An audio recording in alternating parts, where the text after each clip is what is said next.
وہ صورتیں نہ جانے کس دیس بستیاں ہیں، اب جن کے دیکھنے کو آنکھیں ترسیاں ہیں۔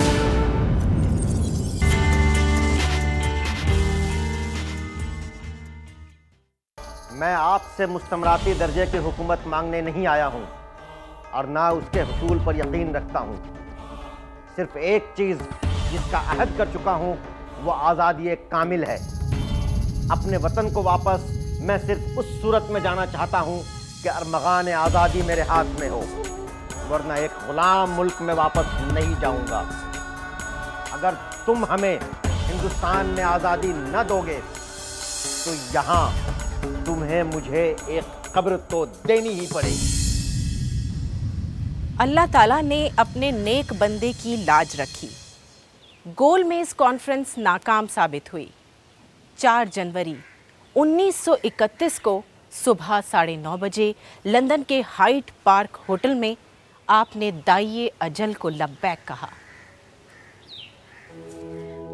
آپ کا جنازہ براہ مصر فلسطین لے جایا گیا۔ عالم اسلام کے حکمراں، اکابر، علماء اور بین الاقوامی شخصیات آپ کے جنازے میں شریک ہوئیں۔ مفتی اعظم فلسطین نے اس مجاہد اعظم کی نماز جنازہ پڑھائی اور پھر یہ بیت المقدس کی پاکیزہ سرزمین میں آسودہ ہوا۔ آداب ناظرین، آج ذکر مولانا محمد علی جوہر کا۔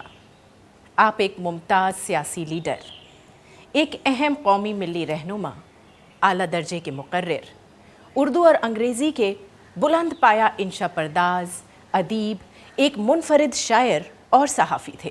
ملک کی آزادی کے لیے ساری دنیا کو بیدار کرنے اور ساری دنیا کو ہندوستان کے حالات سے باخبر کرنے کے لیے آپ نے 1911 میں کلکتہ سے انگریزی ہفت روزہ دا کامریڈ شائع کرنا شروع کیا۔ السلام علیکم۔ وعلیکم السلام۔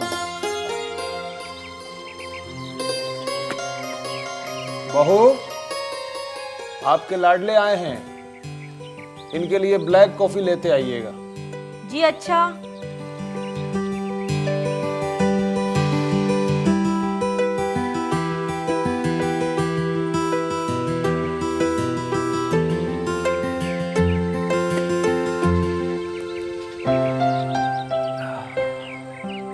کیا بات ہے، کافی کا نام سن کر بھی چہرہ نہیں کھلا؟ السلام علیکم۔ وعلیکم السلام۔